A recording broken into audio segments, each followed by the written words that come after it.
Assalamualaikum warahmatullahi wabarakatuh. Perkenalkan, nama saya Erma Elva Lutfiana dengan NIM 2010105030017. Saya dari kelas akuntansi syariah 1. Di sini saya akan mempresentasikan tentang sejarah peradaban Islam sebagai ilmu pengetahuan.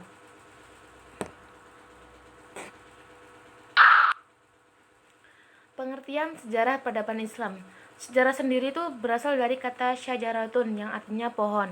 Pengertian sejarah juga berarti ilmu pengetahuan yang berikhtiar untuk melukiskan atau menjelaskan fenomena kehidupan sepanjang terjadinya perubahan karena adanya kehubungan antara manusia terhadap masyarakatnya. Pengertian sejarah lainnya adalah yang tersusun dari serangkaian peristiwa masa lampau keseluruhan pengalaman manusia. Pengertian peradaban. Kata peradaban adalah terjemahan dari kata Arab yaitu al-hadoroh. Juga diterjemahkan ke dalam bahasa Indonesia dengan kebudayaan. Dalam pengertian kebudayaan direfleksikan kepada masyarakat, kepada yang terbelakang bodoh, sedangkan peradaban terefleksikan kepada masyarakat yang sudah maju. Dalam buku ini pengertian peradaban adalah seperti disebutkan di atas. Makna Islam sendiri. Islam yang diturunkan di Jazirah Arab telah membawa bangsa Arab yang semula terbelakang, bodoh, tidak dikenal dan diabaikan oleh bangsa-bangsa lain menjadi bangsa yang maju dan diperadabkan. Islam memang berbeda dengan agama lain. Islam bukan kebudayaan, akan tetapi menimbulkan kebudayaan. Kebudayaan yang ditimbulkan dinamakan kebudayaan atau peradaban Islam. Landasan atau peradaban Islam adalah kebudayaan Islam, terutama wujud idealnya, sementara landasan kebudayaan Islam adalah agama Islam. Jadi, agama Islam melahirkan kebudayaan. Kalau kebudayaan hasil cipta, rasa, dan karsa manusia, maka agama Islam adalah wahyu dari Tuhan. Pengertian ilmu pengetahuan. Ilmu pengetahuan merupakan penggabungan dari dua kata yang bermakna pengetahuan ilmiah. Ilmu dapat berarti usaha untuk mengetahui atau mempelajari sesuatu yang bersifat empiris dan melalui suatu cara tertentu. Karena yang ingin ketahui atau dipelajari bersifat empiris, maka ilmu dapat didefinisikan sebagai suatu eksplorasi ke alam materi berdasarkan observasi dan mencari hubungan-hubungan alamiah yang teratur mengenai gejala-gejala yang diamati serta bersifat mampu menguji diri sendiri. Pengertian ini tidak jauh berbeda dari yang dikemukakan oleh James Conan, bahwa ilmu adalah suatu deretan konsep dan skema konseptual yang berhubungan satu sama lain sebagai hasil eksperimen serta observasi yang diperoleh melalui pengalaman-pengalaman. Pengertian sejarah peradaban Islam sendiri itu adalah kemajuan dan tingkat kecerdasan akal yang dihasilkan dalam satu periode kekuasaan Islam, mulai dari periode Nabi Muhammad SAW sampai perkembangan kekuasaan Islam saat ini, yang berperan dalam melindungi pandangan hidup Islam, terutama dalam hubungannya dengan ibadah, menggunakan bahasa dan kebiasaan hidup bermasyarakat. Sejarah peradaban Islam dapat dikatakan sebagai ilmu pengetahuan karena telah memenuhi kriteria ilmu pengetahuan, yaitu yang pertama, memiliki objek yang jelas. Harus ada yang dikaji, misalnya tentang ilmu sosial, perilaku konsumen, dan yang kedua itu memiliki metode tertentu. Metode sejarah adalah mengenai bukti sejarah dan menghubungkannya serta memastikannya dengan bukti tentang asal-usul, kemudian menarik tafsiran dengan bukti peristiwa masa lampau sehingga terlihat probabilitas. Metode yang digunakan misalnya metode kualitatif atau metode kuantitatif. Yang ketiga, disusun secara sistematis. Kisah sejarah disusun dengan sistematis berdasarkan tahun kejadian dan peristiwa yang mengawalinya, dimulai dari judul, bab, subbab, serta keterangan selanjutnya. Yang keempat, menggunakan pemikiran yang rasional.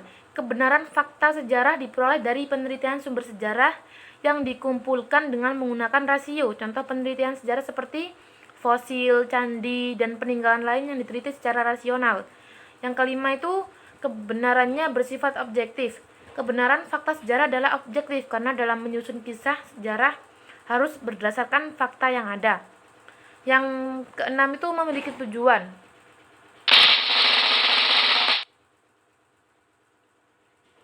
Dari keempat kriteria tersebut, nampaknya sejarah peradaban Islam diketahui telah memenuhinya. Hal ini dibuktikan dengan alasan-alasan berikut. Yang pertama, masalah yang menjadi objek kajian sejarah ialah kejadian-kejadian di masa lalu yang menimbulkan perubahan dalam kehidupan manusia. Kejadian-kejadian itu merupakan hubungan sebab akibat. Dalam hal ini, sejarah peradaban Islam sudah memiliki objek yang jelas. Yang kedua, di dalam memperoleh informasi tentang sejarah peradaban Islam dapat dilakukan dengan beberapa metode. Yang pertama, metode penggalian sejarah. Metode penggalian sejarah yang pertama itu metode observasi. Sejarah peradaban Islam didapatkan dengan menggunakan metode observasi melalui penelitian-penelitian yang dilakukan terhadap peninggalan-peninggalan sejarah yang dilakukan secara sistematis. Yang kedua itu metode lisan atau interview. Disebut juga metode kuesioner karena terjadi suatu dialog yang dilakukan oleh pewawancara atau interview untuk memperoleh informasi dari terwawancara atau interview. Yang ketiga yaitu metode dokumenter. Dalam metode dokumenter, maka sejarah peradaban Islam dapat dikatakan dengan mempelajari secara cermat dan mendalam segala dokumen, catatan ataupun dokumen-dokumen tertulis yang ada untuk mendapatkan keterangan yang diperlakukan. Metode yang kedua itu metode penulisan sejarah. Yang pertama metode deskriptif. Metode deskriptif dengan metode ini ditunjukkan untuk menggambar adanya peradaban Islam tersebut. Maksudnya ajaran Islam sebagai agama samawi yang dibawa Nabi Muhammad yang berhubungan dengan peradaban diuraikan sebagaimana adanya, dengan tujuan untuk memahami yang terkandung dalam sejarah tersebut. Yang kedua yaitu metode komparatif. Metode ini merupakan metode yang berusaha membandingkan sebuah perkembangan Islam dengan peradaban Islam lainnya. Yang ketiga yaitu metode analisis sintesis. Metode ini dilakukan dengan melihat sosok peradaban Islam secara lebih kritis. Ada analisis dan bahasan yang luas serta kesimpulan yang kritis. Ada analisis dan bahasan yang luas serta kesimpulan yang spesifik. Yang ketiga, kisah sejarah disusun dengan sistematis berdasarkan tahun kejadian dan peristiwa yang mengawalinya, dimulai dari judul, bab, subbab, serta keterangan selanjutnya. Dalam hal ini, sejarah peradaban Islam telah disusun secara sistematis.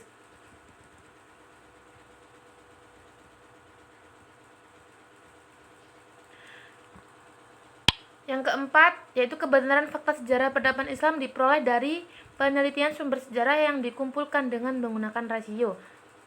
Yang kelima,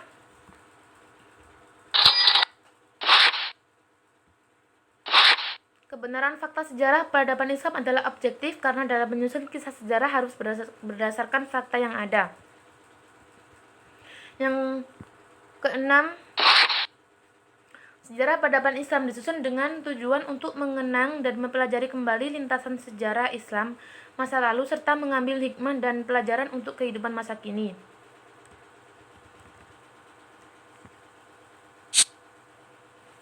Periodisasi sejarah Islam menurut Nauruz Zaman Siddiq disusun sebagai berikut. Yang pertama yaitu periode klasik dari tahun 600 sampai 1258. Periode ini sejak kelahiran Nabi Muhammad sampai didudukinya Baghdad oleh Hulagukan meliputi dua masa kemajuannya, yaitu pada masa Rasulullah SAW, Khulafaur Rasyidin, Bani Umayyah, dan masa-masa pemulaan Daulah Abbasiyah.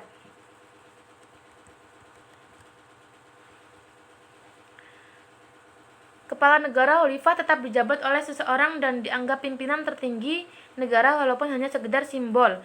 Periode ini merupakan kemajuan Islam dan dibagi ke dalam dua fase, yaitu fase ekspansi, integrasi, dan puncak kemajuan tahun 650 sampai tahun 1000 Masehi, dan fase disintegrasi tahun 1000 sampai tahun 1250.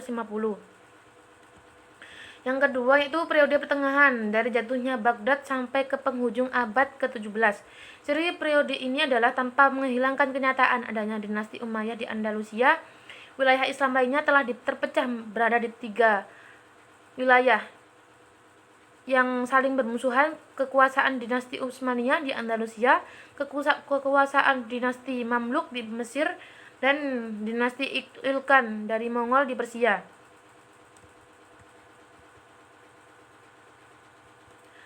Ada beberapa alasan atau faktor penyebab terjadinya kondisi seperti itu, dan antaranya tendensi gereja untuk mewujudkan dominasi yang totaliter, ide-ide yang bertentangan dengan dogma gereja, penerapan kebencian terhadap adat secara ekstrim.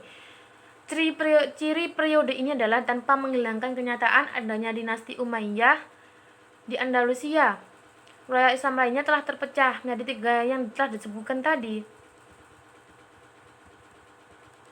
Yang ketiga yaitu periode modern mulai dari abad ke-18. Mayoritas dunia Islam berada di bawah kolonialisme dan imperialisme Eropa, serta banyak belajar dari dunia barat dalam rangka mengembangkan balance of power. Pada masa ini pula, dunia Islam bangkit kembali dengan melakukan pembaharuan tajdid atau masa kebangkitan kembali umat Islam, serta banyak negara berpenduduk umat Islam yang mendapatkan kemerdekaannya. Di antara tujuan menjadikan sejarah peradaban Islam sebagai ilmu pengetahuan adalah sebagai refleksi agar umat Islam saat ini dan yang akan datang mampu memahami nilai-nilai penting Islam yang sebenarnya. Umat Islam juga harus menyadari secara mendalam bahwa kita pernah memiliki peradaban besar yang melahirkan banyak ilmu pengetahuan, dan dapat bergerak mengajak dan menghimpun kembali umat untuk meneruskan peradaban yang sudah lama rapuh dan lemah yang menjadi keadaan yang memprihatinkan. Seperti saat ini, karena umat Islam sekarang lebih fokus dalam ritual dengan melupakan aspek sosial dan intelektual, dan juga menambah pemahaman terhadap sejarah peradaban Islam untuk membangun dan menghidupkan kembali atau mengulangi sejarah keemasan Islam yang akan merubah pandangan dunia terhadap Islam. Demikian dari saya. Apabila ada salah kata, mohon maaf yang sebesar-besarnya. Wassalamualaikum warahmatullahi wabarakatuh.